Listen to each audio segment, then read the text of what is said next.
I have one more minute to say good morning, and I am really pleased that we're starting right on the dot at noon this press conference on this third day of the United Nations Environment Assembly. A warm welcome to you all again, ladies and gentlemen of the press. It's my great pleasure to welcome you to today's press conference that is focused on a new International Resource Panel report on food systems and natural resources that we are launching here today. We have an eminent panel with us to introduce the report with some of the key figures on the IRP and on working on the report itself. And in the very first instance, by way of words of welcome, I'm very pleased to introduce UNEP's Deputy Executive Director, Ibrahim Chow, Assistant Secretary General of the United Nations, for his welcoming remarks. Thank you, Nathan. Good afternoon now. Ladies and gentlemen, it is a pleasure for me to be here with this panel. The IRP, the International Resources Panel, was established by UNEP back in 2007 as a science panel, one of the science policy platforms we have here in UNEP. And at that time, the Governing Council was concerned that the use of resources by humanity was not sustainable, and therefore we needed more evidence and more science.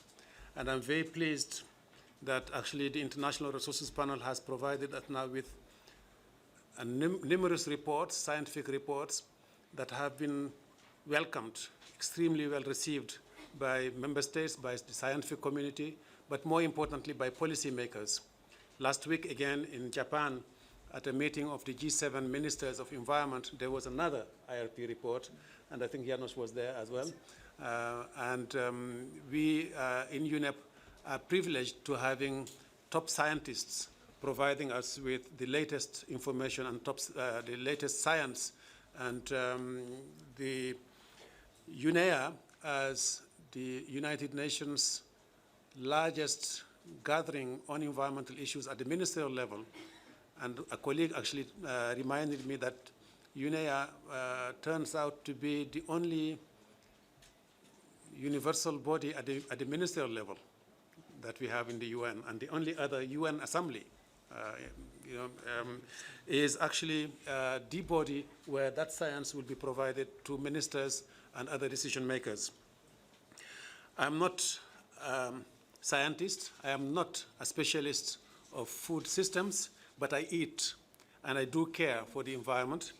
And the little I know is that we have a dilemma in this world with the human population that we have now that needs to be fed and needs to be fed sustainably without further depleting on our resources, on our biodiversity, on our water resources, without further degrading our lands. So that's the dilemma that the eminent scientists you have here in front of you would certainly help in providing you with additional information.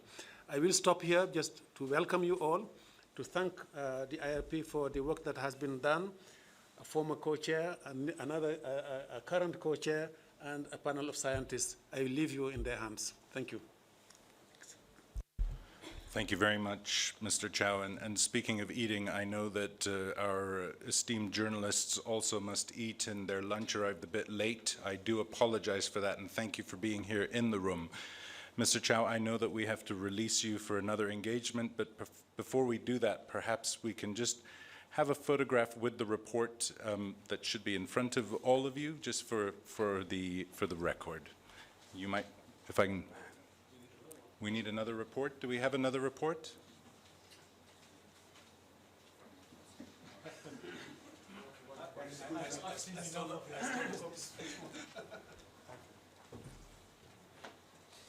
Maybe to stand, yeah, that would be wonderful.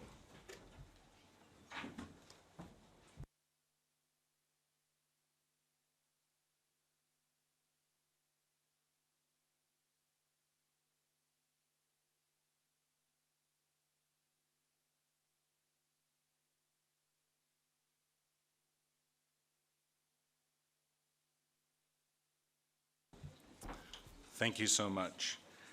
To continue and perhaps to set the larger scene and introduce the IRP's food systems work stream, it's my great pleasure now to welcome Mr. Janis Potočnik, the IRP's co-chair and former European Commissioner for the Environment. Thanks. Thank you, and good day to everybody. It's a real pleasure to be here. Some of you have probably remembered me. I remember your faces. First, few words about the International Resource Panel, because some of you have probably heard more about International Panel for the Climate Change, less about us.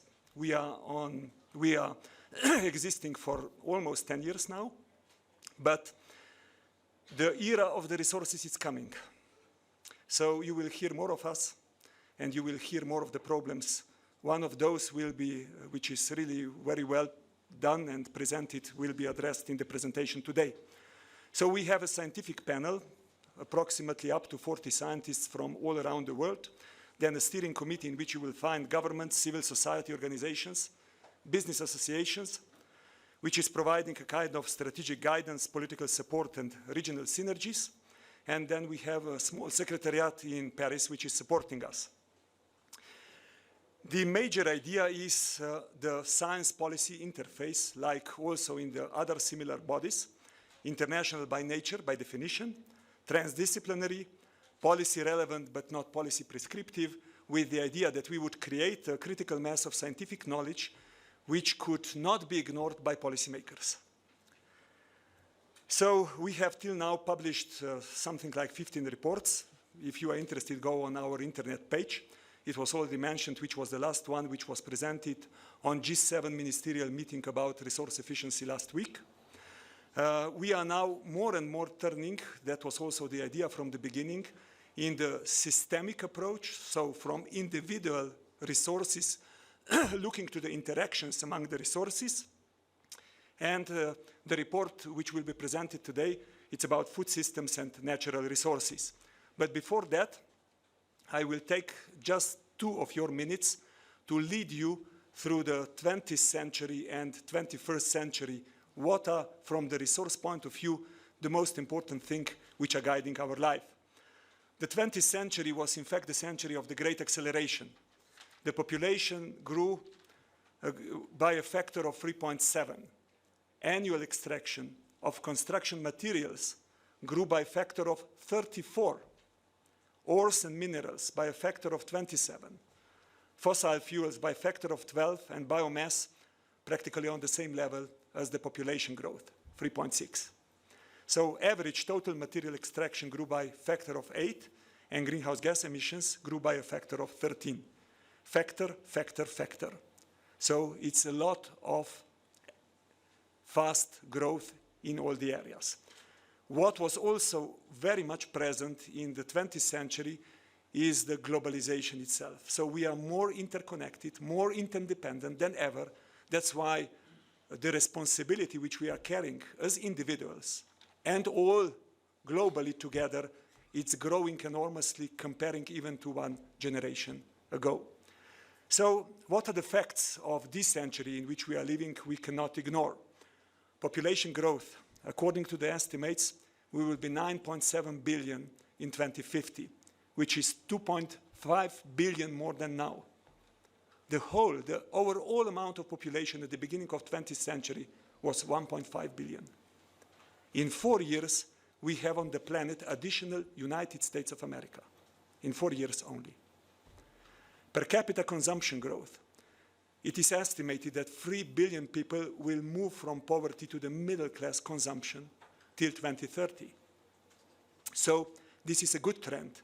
But of course, everything that is happening with the limited resources and taking into account the fact that 60% of ecosystems are already today degraded or used unsustainably. And you know that we are all together also facing the consequences of the climate and climate threats. So it's not a very promising story. And it is absolutely clear that we will have to join our forces and act appropriately if we want to change those trends. There are 12 out of 17 SDGs which are directly connected to the story of resources.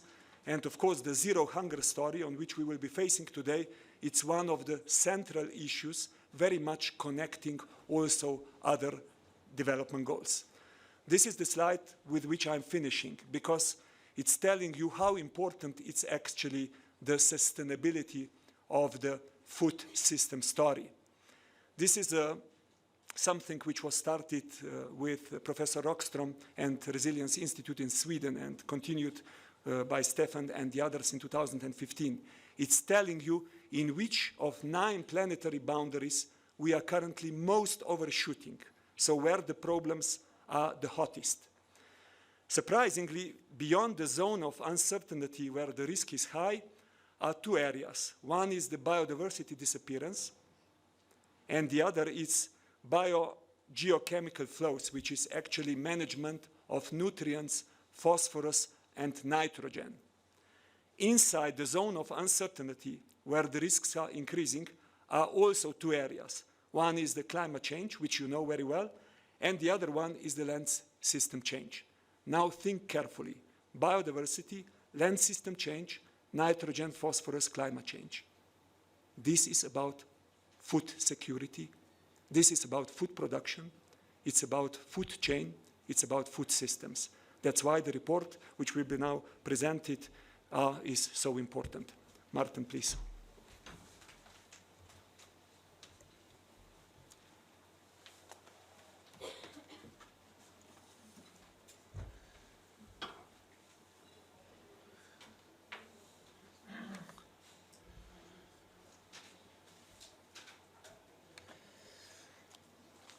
Ladies and gentlemen, all people have a right to a healthy diet, but that is by no means guaranteed. We want healthy people and a healthy planet, but in order to achieve that, this report shows that our current food system has to change because it's not sustainable. Food currently is the biggest single resource user of this planet. 60% of global terrestrial biodiversity loss is related to food production. 24% of global greenhouse gas emissions are related to food production.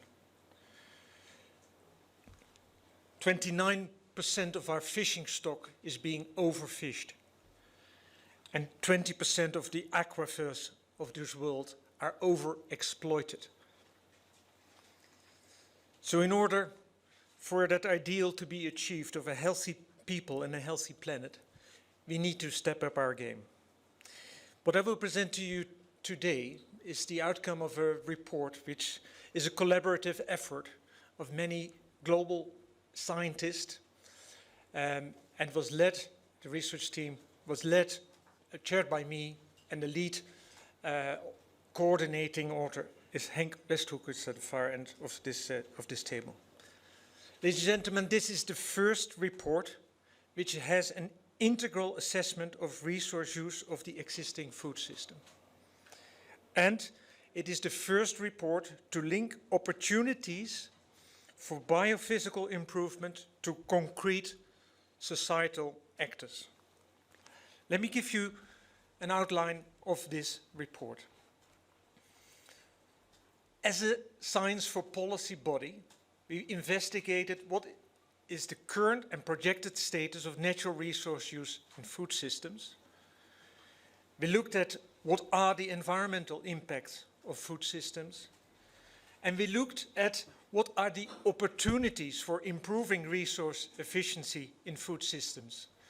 Because it doesn't make much sense to point out a problem if you're not able, as academics, to also show how we could help solve it. We use a new conceptual lens, which is called food systems. And that is an important breakaway of the predominant way of looking at food.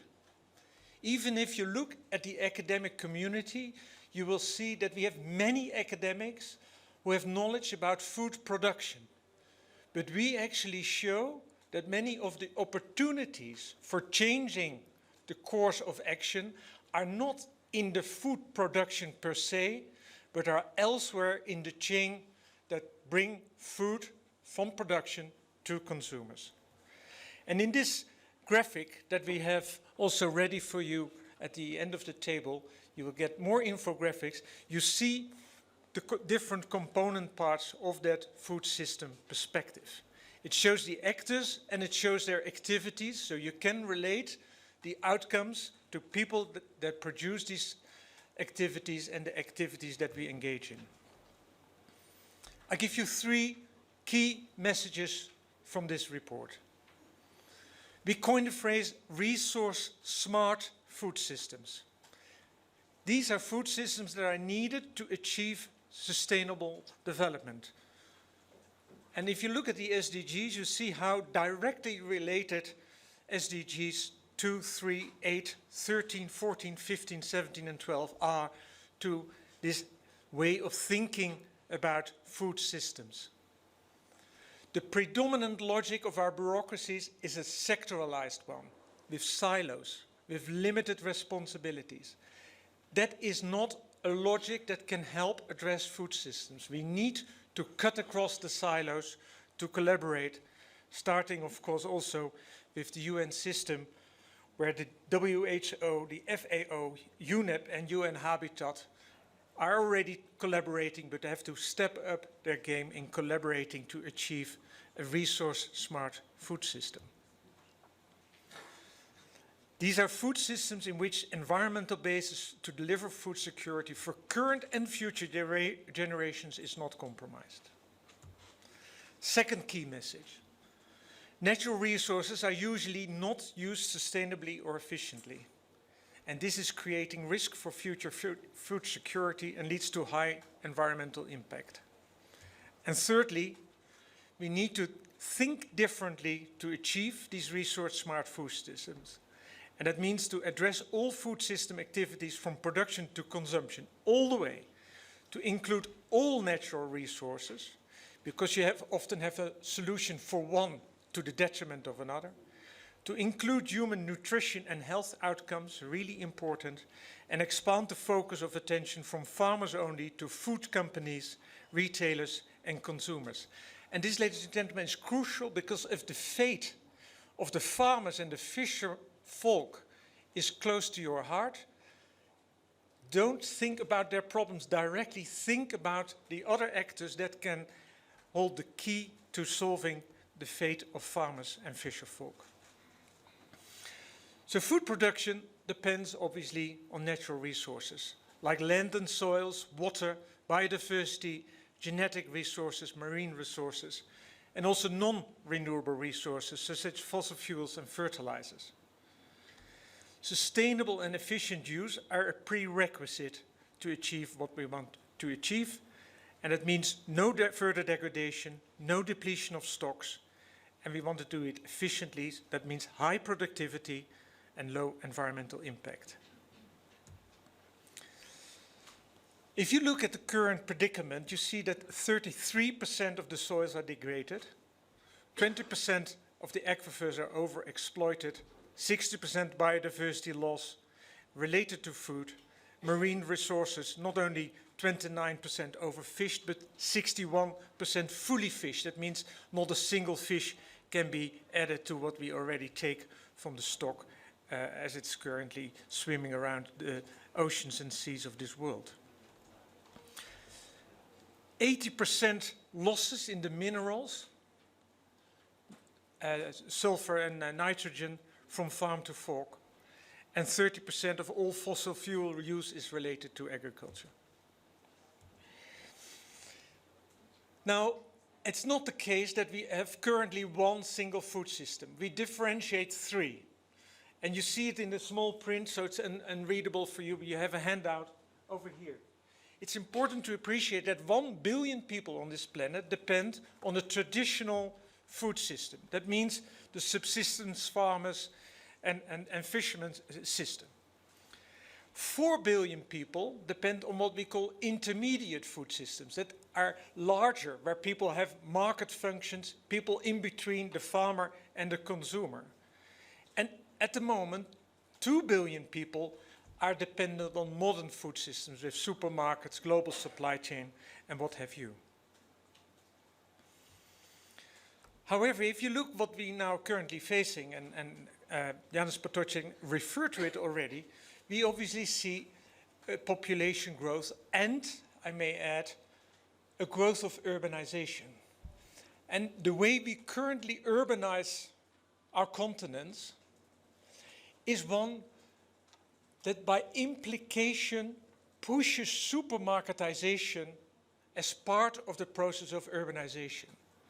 If we don't change the way we plan our cities and we urbanize, we push out the fresh vegetable markets and fields out of the peri-urban fields and replace it by a supermarketized food supply system. Urbanization also often implies dietary changes, and these dietary changes are not for the better, as I will point out in a moment. Are there no opportunities to do better? Yes, there are many, and we know them. We don't need further knowledge. This is an academic saying, we don't need further knowledge. No further research is needed. We know what we need to know. What we need to know more about is how to get there. Better land management, sustainable intensification, biological pest control, coupling crop and livestock systems. These are things we know, and actually we also know how to do. We know that it's a disgrace to waste food, but still it is not being achieved to curb food waste. We know it is healthier to have balanced diets, and we know it's not needed to eat more meat, yet still we do. And we do package because for marketing reasons that makes buying food more attractive, but in terms of the environmental effect, packaging is in itself also a resource drain on the system. Looking at food through that food system lens allows us to show how private actors can be a major part of the solution. The suggestion in the report is to understand better under what conditions private actors will become part of the solution. And we argue that it requires a regime change in terms of policy to encourage private actors to do so. I have two figures that show you how important it is not to look only at consumption and production. This is a graphic of the Dutch food chain. And you see on the left-hand side this 65,000 farmers of the Netherlands. And at the far right side you see the 16.7 million consumers of food. But the crucial bit is in the middle. In the middle you see 5 purchasing companies. All food that the Dutch people eat goes through the hands of 5 purchasing companies and of 25 supermarket concepts. So if you want to change the world, you can either choose to address 65,000 farmers or 16.7 billion consumers, or you can try and get to the negotiation table 5 purchasing companies or 25 supermarket concepts. There is gains in the middle of this chain.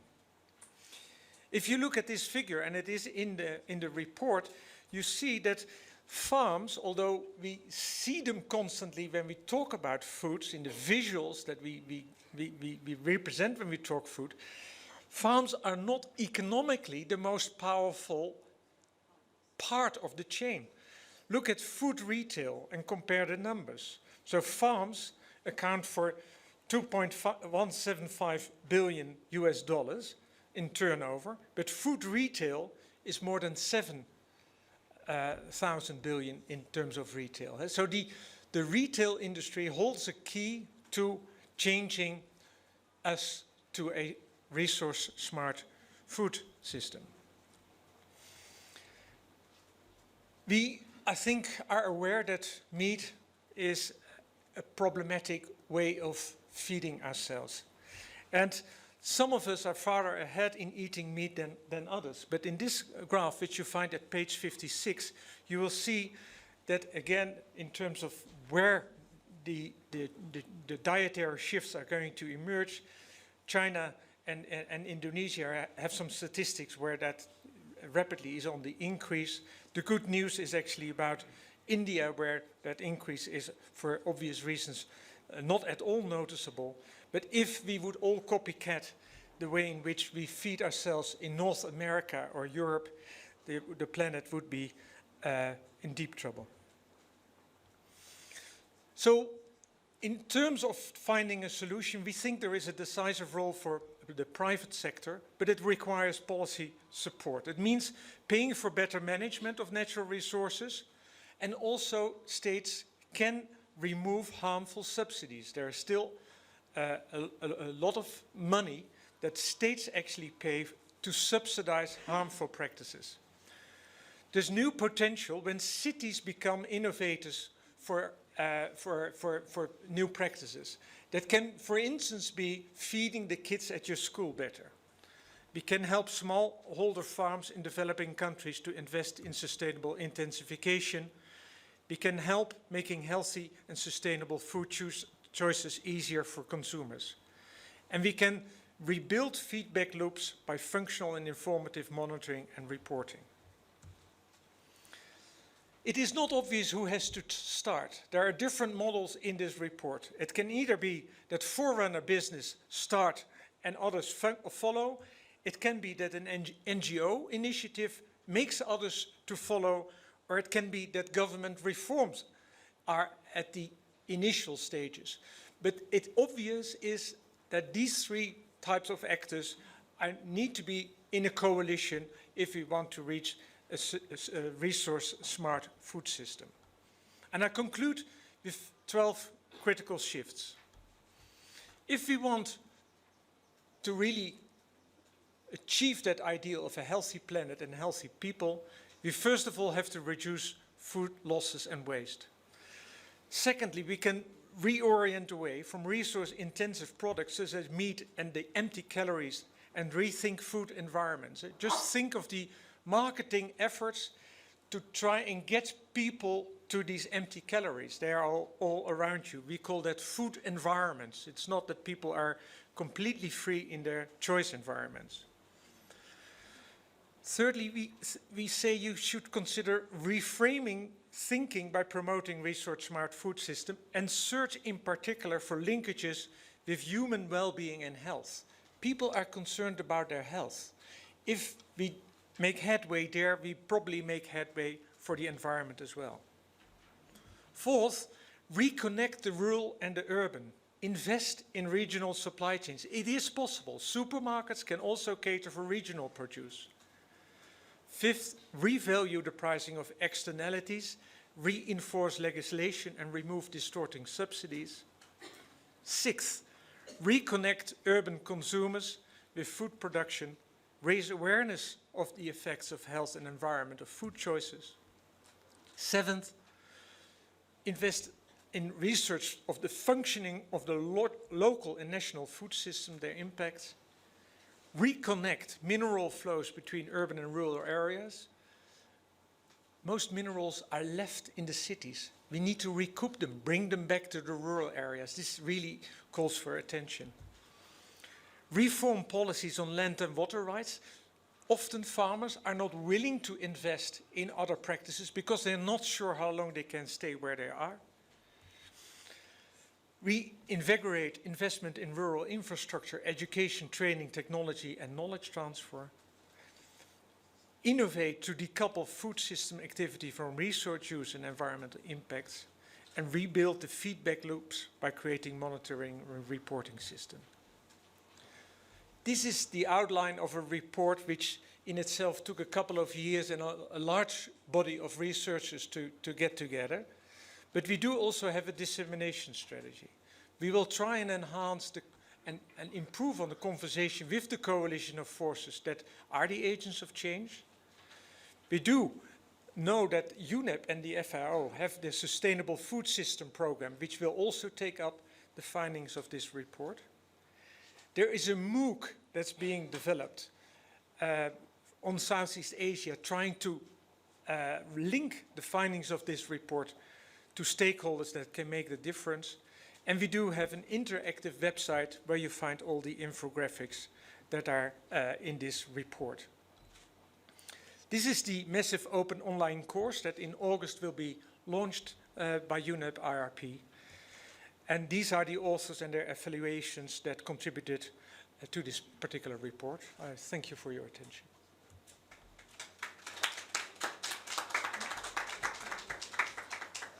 Thank you very much, Mr. Heyer. And as you will have noted, it's our pleasure also to have lead author Henk Westhoek with us on the panel today and will be available to answer your questions.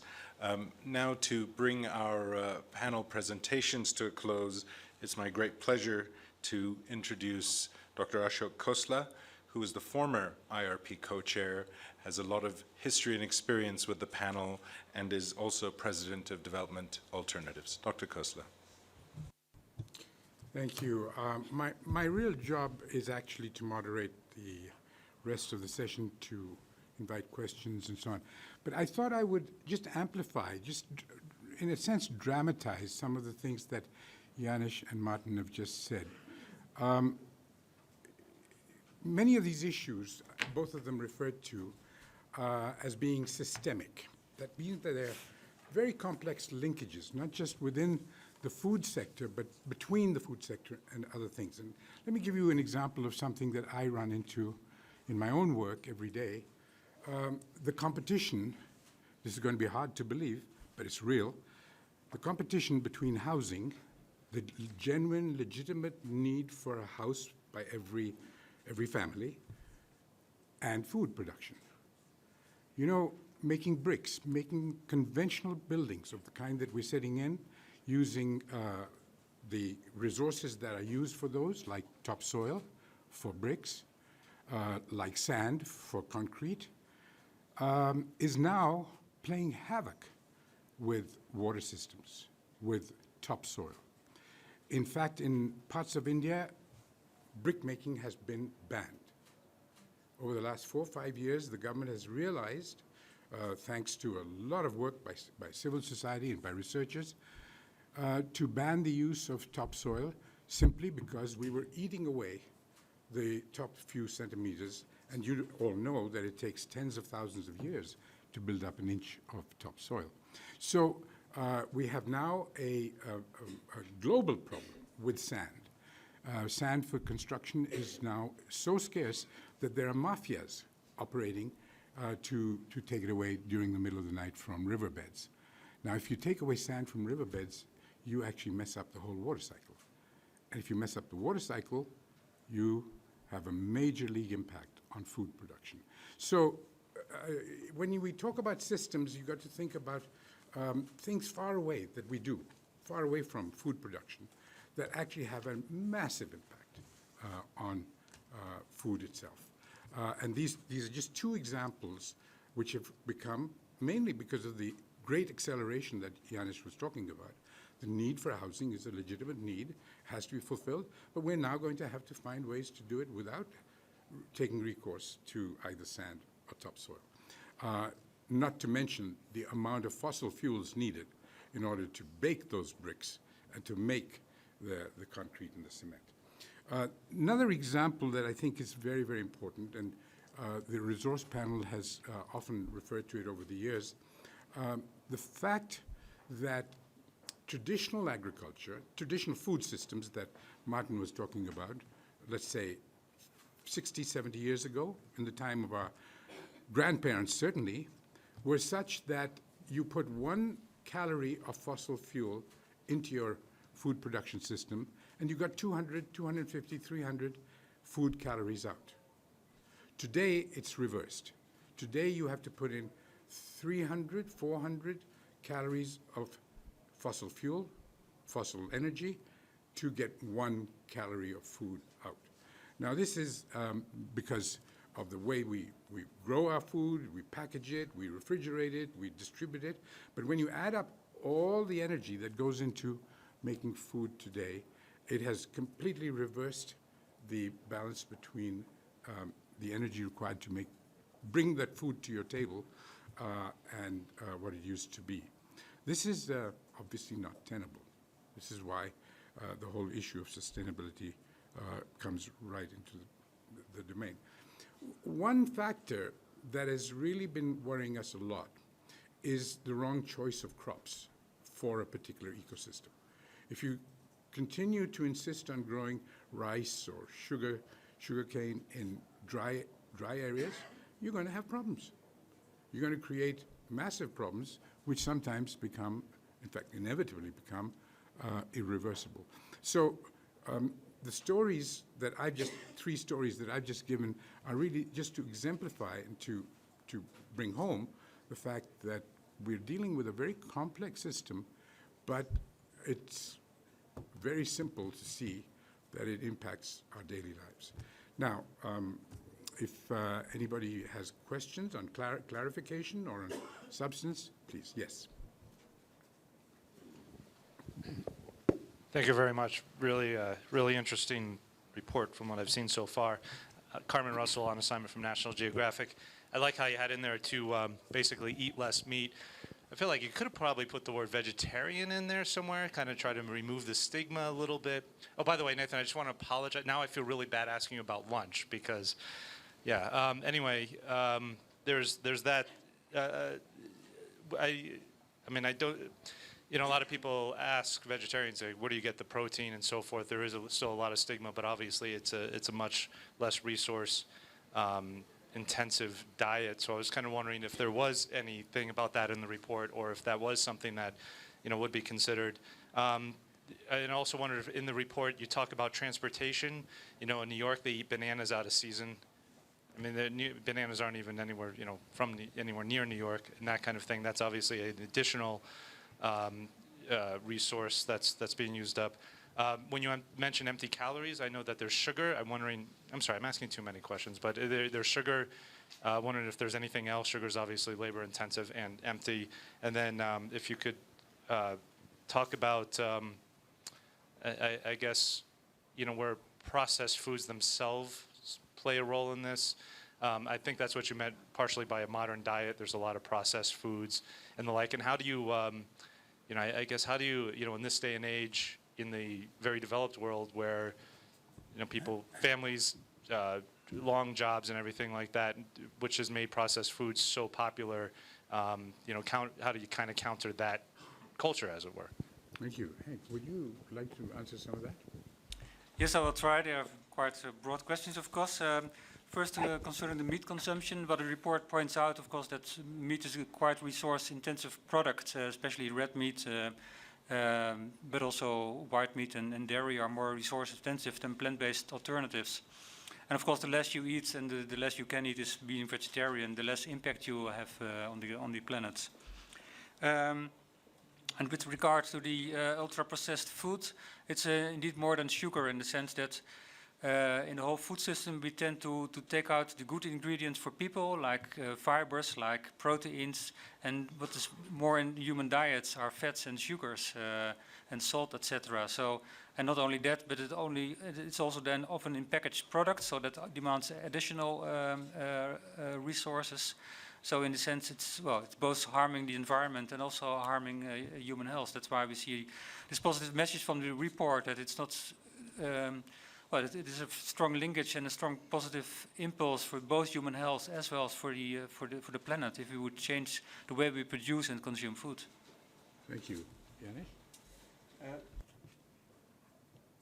I would just like to add something in the context of the red meat, or better to say meat consumption, because I was actually last time in the launch of one of the studies in the European level where 4 scenarios were analyzed, and one of the scenarios, the most extreme, was cutting for 50% on half all the meat, dairy and eggs. And what would be the consequences? Consequences were analyzed in 4 areas. Nitrogen emissions in the form of nitrates and ammonia from the EU agriculture would be reduced for 40%. Greenhouse gas emissions, methane, nitrous oxide, CO2 from EU agriculture would be reduced by 25 to 40%. Then health story. diets in the European Union with an average intake of proteins would still remain approximately 50% higher than recommended, because you would shift to cereals, and also through cereals, it's really the question of eating too much, not only eating meat, either cereals. Per capita intake of saturated fats would be reduced by up to 40%, which would take it on the recommended level by WHO. Now it's currently 40% too high. The average,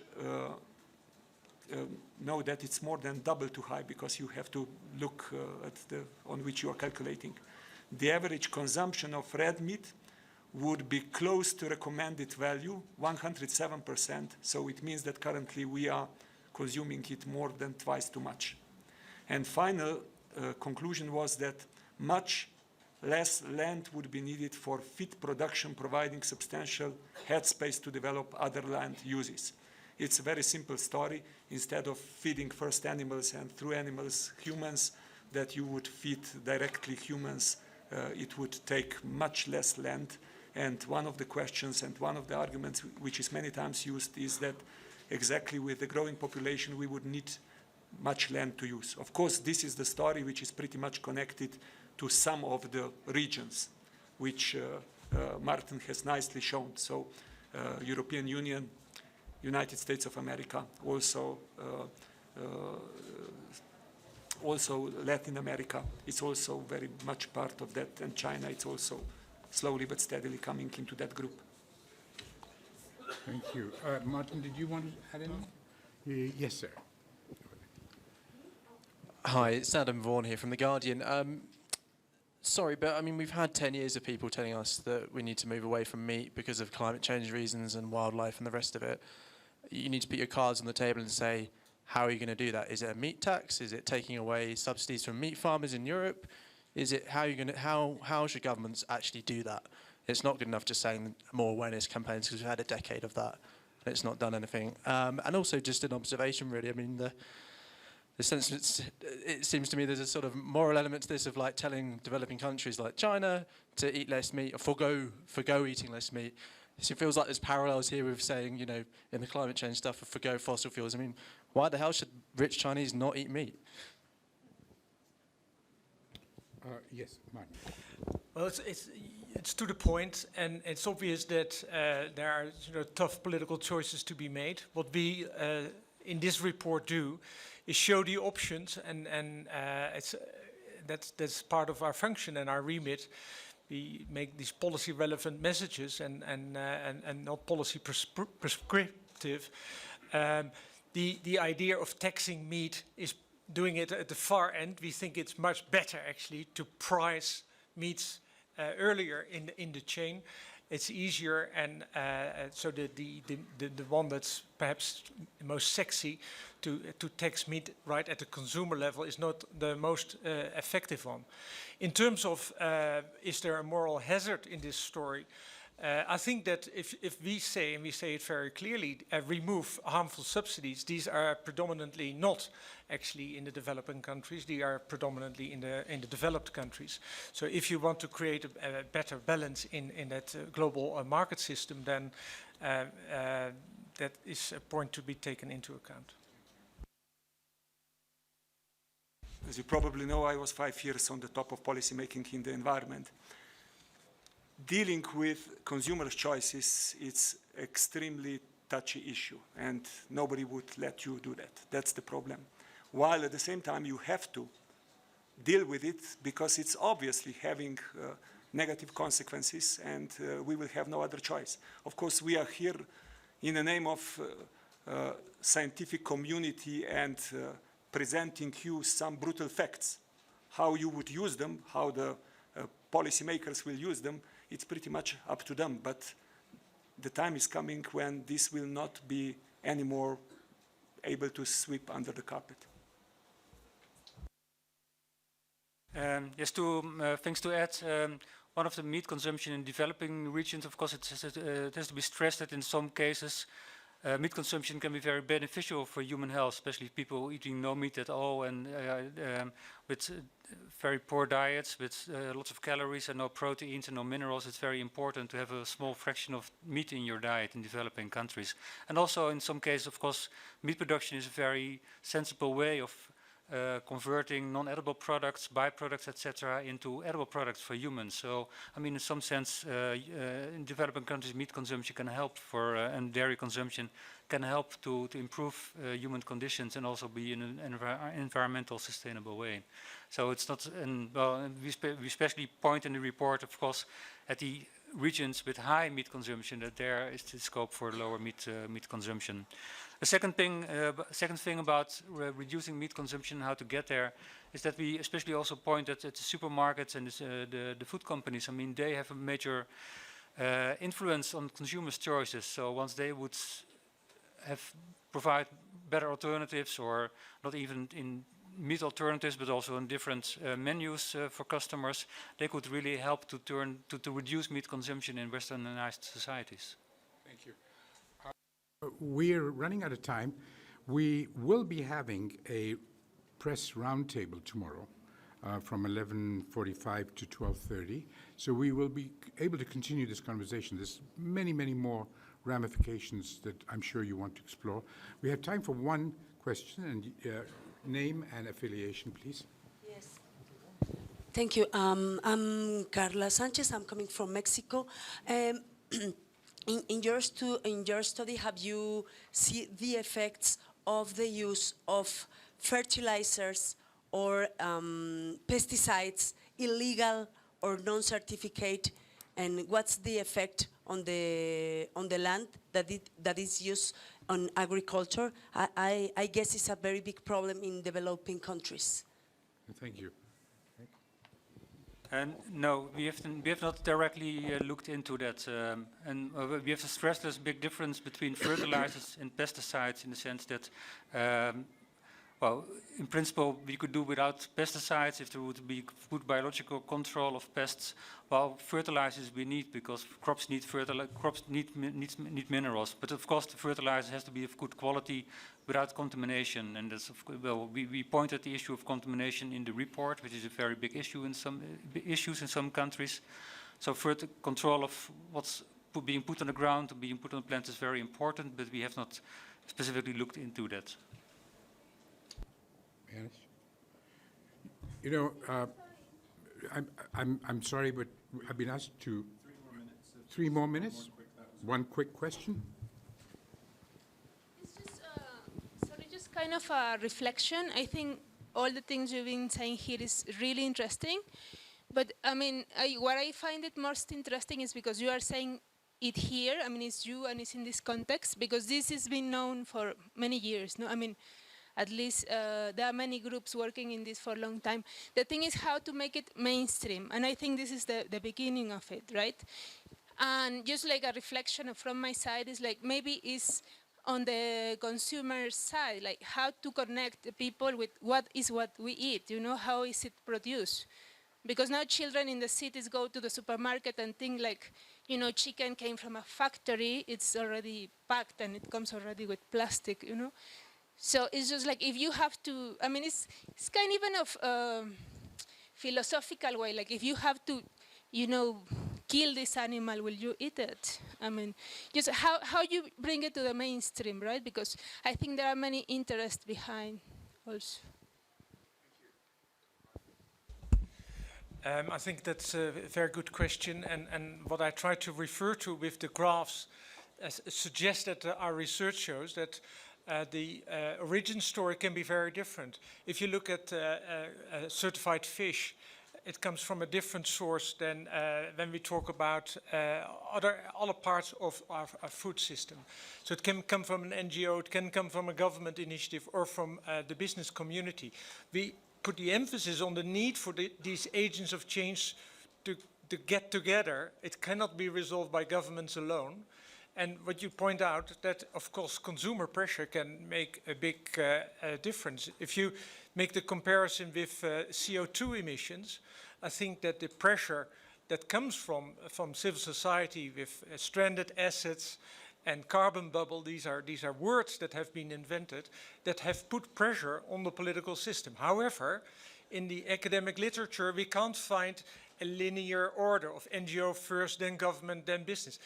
We see all three initiatives happening, so there is much to be gained from getting these coalitions of forces together more. And our emphasis is look at the middle of the chain, because that's where the key to a resource-smart food system may lie.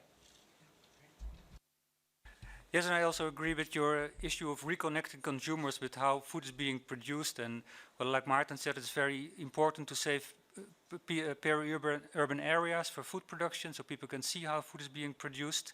But that's it. Thank you. Thank you. Now, yes, Janusz. Just one sentence, because you, in a way, you said that those things were said already. What we really tried here, it's looking from different angles to the same story, in particular from the angle of resources, and connecting all those dots and trying to show how important would be that this complex issue is addressed in a way that we can actually find solutions. And that is the real contribution of the report itself, so that this complexity with simple messages connecting to various dots are basically in front of you. And of course, there are no simple answers. And of course, also when you are talking about reducing meat consumption, I think the most efficient argument which one can use is, of course, health issue, because it's obviously one of the arguments that basically you are harming yourself if you are eating it too much. And also when you talk about pesticides and other issues, it's the same issue. So this awareness, it's more and more becoming part of our societies. And I think it's on us, and in particular also on you, that we collectively raise that awareness, and that some of the answers in the different policy making will follow. Thank you. Yeah. Well, one thing to add, of course, there are some issues we have to solve at the global level, but the good thing about food is that you can also solve many things at the local or the national level, and that also the advantages, the benefits of it also then are being seen at the local level. For example, if a city would be able to make its food supply healthier and better connected to the peri-urban areas, then all people in the city would benefit from it, other than with reducing greenhouse gases. It's very important, of course, but then only global action will really result in the global effect. But for food, there are many local things you can do better already, while of course national things and global things also have to be solved in the issue of food. Well, the central message that seems to come out of all this is that very fundamental and very difficult choices are going to have to be made, and the ability of a society to make these choices is limited. It takes time to get these things done. And the main actors who are responsible for helping change value systems and societal mindsets are obviously the educational system, the political leaders, the faith groups, but there's virtually no one who has more power in their hands than the media, than people like yourselves who actually can get the message out to all levels of society. And I think it's very important that we understand the gravity. It's true that many of these things have been known, and as Janusz has pointed out, they will continue to be known, but the strength of argument relies on quantitative, logical, science-based, and when you do that, then you have a chance of getting people convinced. So we need your help, and obviously this is going to need further conversation. I again invite you tomorrow at the roundtable, press roundtable at 11:45, and I hope that we'll have a much more detailed conversation at that time. Thank you. Thank you very much, Mr. Potočnik, Dr. Kosla, Martin, Henk, thank you all very much. A very rich discussion, and certainly the media will be welcome back to the roundtable tomorrow. I do need to close this session, as we now need to whisk you over to Conference Room 1 for the high-level panel on illegal trade in wildlife that starts at 1 sharp, and that will then be followed immediately by lunch at about 2 o'clock, so with or without meat. Thank you again to our esteemed panelists. Thank you.